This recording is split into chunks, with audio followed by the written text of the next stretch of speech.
gusto lang naman mabalaan kung ano gid ang natabo sa imo nga bata nga nakit-an siya dito sa Riyadh nga wala na sang kabuhi. Ang ano namon sang Friday sang gabi sina nang may nagtawag diri sa amon may nagpamukaw nga si Arnold ara na sa ICU nakaratay nadala na siya sa ospital na ICU siya. Ano tong Biyernes, ma'am? Last Friday lang or ano sa atong last Friday Last lang? Friday pizza 31 ay 31. Last Friday is 31. Amo to ang pagkabalo namon nga ara na siya sa ospital. Di naman balaan ba kung buhi pa or patay na siya. Amo lang amo na ang na pagkabalo namon. Diri may nagpabalo sa amon. Pila na siya ka years sa Riyadh, ma'am? Kung halin lang sang 2023 mag 2 years siya sa 2025 nga nitani. Pero dugay na gid man na siya sa ano ma'am sa Saudi. Pero halin sadto sang paglakat niya dito daw katatlo pa lang siya nagpuli last 2023 niya nga pauli. Ang iyang trabaho dito, ma'am? Flores. Oo. Oo, Flores siya. Kag nang naga-vlog-vlog siguro siya ma'am mo na siyang bra niya dito. Based sa inyo nga impormasyon na kaabot sa inyo, ma'am, ano gid ang istorya nga ang nag-abot sa mga punto? Ang na kuno namon nga istorya amo gay natong gin post siya sa social media ma'am nga wala sang permiso sa iya tapos sige nga pakalat sa niyang si Juan si Juan istorya ni Juan amo nang na ano niya sa amon na hambal niya sadto sa amon. So, dugay na siya ginadautan sini nga ano nga ano nga account. Hindi naman balaan ma'am kay ining pag viral niya na lang amo kami sadto nakahibalo nga amo na. Amo lang man na ang kuan niya nga amo na siya ginakuanan amo na kay usisa kuman siya kun ano gid ang matuod. Before siya nakit-an, nag-istoryahanay pa kamo. Oo ma'am nakaistoryanay kami. Ano ang gimay pang istorya niyo sa inyo? Ang istorya niya lang sa akon nga amo na nga palangga niya kami tanan. Amo lang gid na ang naistorya niya sa akon tapos nagambal sadto nga time nga before siya nagambal siya nga may ipa-asikaso siya sa akon nga kasuhan. Pero siling ko sa iya nang singko nga ako gidnoy kay hindi ko man balaan. Ang sabat ni sa akon siya alangan man si Lula Pistang paasikasuhon ko nay kay ikaw ang nanay ko. Amo na to ma'am ang last niya nga akwan sa amon nga istorya sa akon. Pagtawag niya nag-ano pa amo na to istorya namon siling niya dugay-dugay singgin cut niya ang tawag kay may kwanon pa siya siya mabalik lang kunay nga matawag sa imo liwat. Amo na to wala na siya katawag sa akon ma'am. Wala na gid. So, after amo na lang to nabalitaan yung ara na siya sa ospital. Kung amo to sang Friday sang gabi nga ara na siya sa ospital nga naka-ICU. Wala siya sa may ginhambal sa inyo, ginabuli siya or sa ba nga unsa gid kadako ang iyang problema nga abot sa punto ni ato. Wala man siya nagbanggit about sina ma'am basta amo lang tong hambal niya sa akon nga tong ginpost sa social media. Tapos may ano siya may threat na siya sa bata sang amo niya nga bag-o nga ara sa Wasim nga Paano nag-abot nga nagka-threat siya dito? ang kwan sa iyabi sa tuma may money involved amo gay itong money involved nga ginbayad sa iya sang iya nga ikaduwa nga employer nga ina nga 40k. Sa peso na siya, ma'am, nga ano nga Real. Real. Opo ma'am.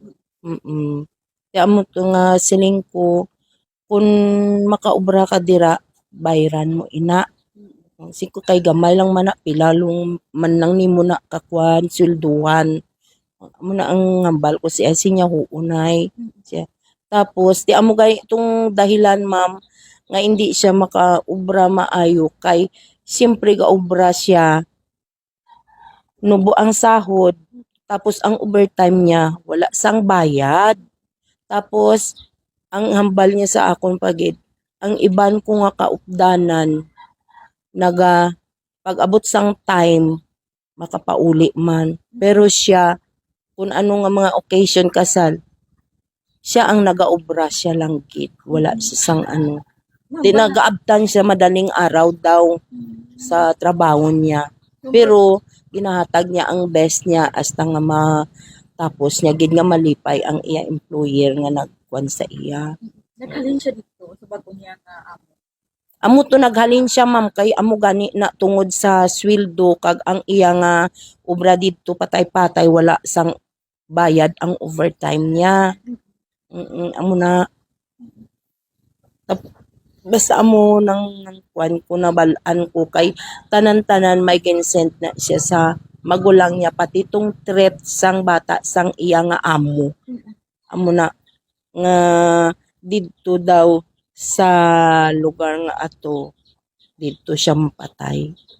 Tapos ang kuan sa iya hindi siya makapauli kay nakaban siya. So, mga pictures ni padala sa inyo ha or wala? Ara sa bata ko gani itong ara pa siya sa ICU ma'am. Ma'am, na-mention mo kung nabuhat siya. May mga idea kung sino ang mga personality kung nag-publicate sa social media. Wala ma'am, wala gid sir, amo lang nang sakay istorya ni Juan. Amo na gani nga na ano kami nga sa sulod sang iyang content bata ko lang gid. Wala na sang iban. Gitanaw niyo tong account sa katong ni ano ma'am, istorya ni Juan. Kung unsa nakadugay niya nga ginahimo ato sa imo nga bata. Wala ma'am. Kay basta daw bago lang to kay nakapost na siya sa ano mo sa account ni Juan. May ara man kami sa bata ko nga ano nga oo nga picture niya. Tapos may nagahatag siguro sa iya sang ideya nga i-content si Nunoy. Amo na. Amo lang nang nasakitan gid masakit gid ma'am. Kay ngano man kun sa pagka-strong lang. Strong gid ng bata ko, ma'am. Kay ako ang nagpadako sa iya. Strong gid na siya, kag malipawin na siya nga klase ka bata. Wala ka mo nag-expect nga nato. Wala gid, ma'am. Wala gid kami nag-expect nga mo na yung matabo sa iya dito. Naman siya pag-voice ng istorya sa inyo, ma'am. Ito na kapang bilin-bilin. Wala, ma'am. Wala, sir. Amo lang tong hambal niya. Kasi niya na palangga ko kamutanan.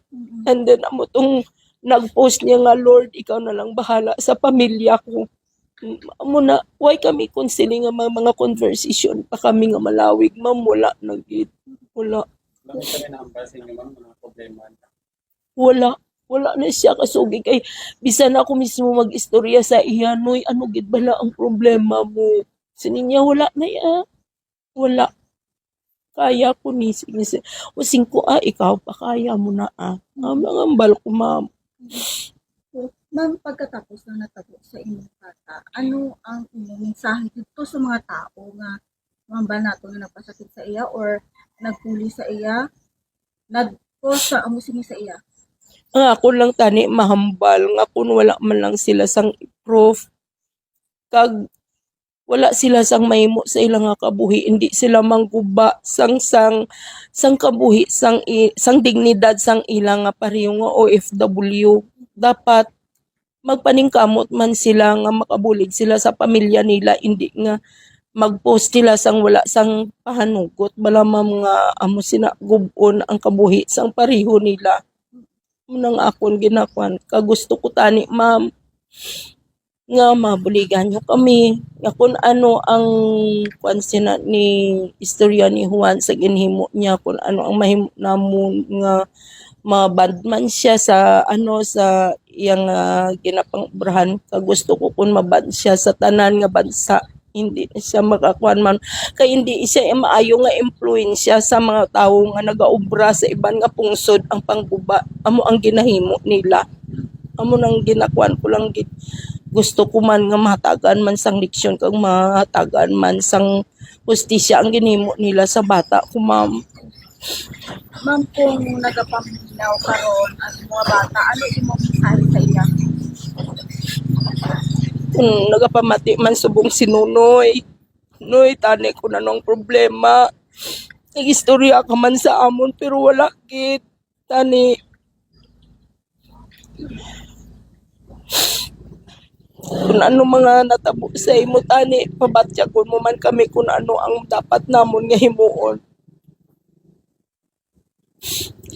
Lang na, ma'am. Kung sa plano ninyo karon, ma'am, asa na mo karon sa pag-process sa iya mga papers para makaulit sa Pilipinas?